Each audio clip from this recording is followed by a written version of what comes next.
कभी आपने किसी मैग्नीफाइंग ग्लास से पेपर पीस को, कागज के टुकड़े को जलाया है या फिर किसी को ऐसा करते हुए देखा है? बिल्कुल आपने कभी ना कभी ऐसा देखा होगा या किया होगा। क्या कभी आपने ये सोचा कि जो मैग्नीफाइंग ग्लास है वो ऐसा क्या करता है जिससे कि वो कागज का टुकड़ा जलना स्टार्ट हो जाता है?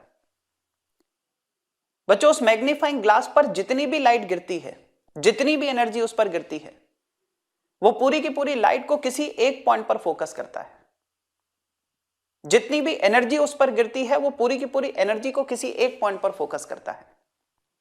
लेकिन थोड़ी देर के लिए सोचो आप, अगर हम उस मैग्नीफाइंग ग्लास की पोजीशन को लगातार बदलते रहें तो क्या वो कागज का टुकड़ा जलेगा? कभी आपने मैग्नीफाइंग ग्लास को पेपर पर इस जगह पर रखा, फिर आपने उसकी पोजीशन बदल के यहां पर रख दिया, फिर उसकी पोजीशन बदल के यहां पर रख दिया, फिर उसकी पोजीशन बदल के यहां पर रख दिया, क्या वो कागज का टुकड़ा जलेगा? बिल्कुल नहीं। जब आप उस मैग्नीफाइंग ग्लास की पोजीशन को कुछ देर के लिए फिक्स कर देते हो, जब आप उस पूरी की पूरी एनर्जी जिस पॉइंट पर फोकस हो रही है उसे फिक्स कर देते हो कुछ देर के लिए, उसके बाद आप देखते हो कि वो कागज का टुकड़ा जलना स्टार्ट होता है।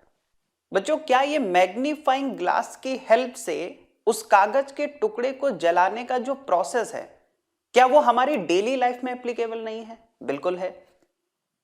जब हम कोई थ्योरी पढ़ते हैं, जब हम कोई कॉन्सेप्ट पढ़ते हैं, जब हम कोई न्यूमेरिकल सॉल्व करते हैं, हम जो कोई भी काम करते हैं, हम यही तो चाहते हैं ना कि उसमें परफेक्शन हो। हम यही तो चाहते हैं कि उस पर्टिकुलर काम में जो कुछ भी हम कर रहे हैं उसमें हमें अच्छी तरीके से कमांड हो जाए।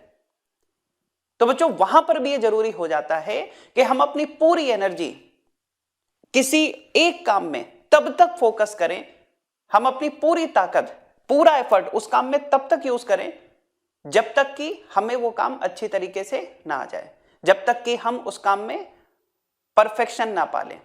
तो बच्चों, दो बातें आपको इसमें याद रखनी है। पहला, अपनी पूरी ताकत, अपनी पूरी एनर्जी को किसी एक ही जगह पर एक ही काम में फोकस करना है। और दूसरा पॉइंट, तब तक फोकस किए रखना है जब तक कि हमें उसमें परफेक्शन ना मिल जाए।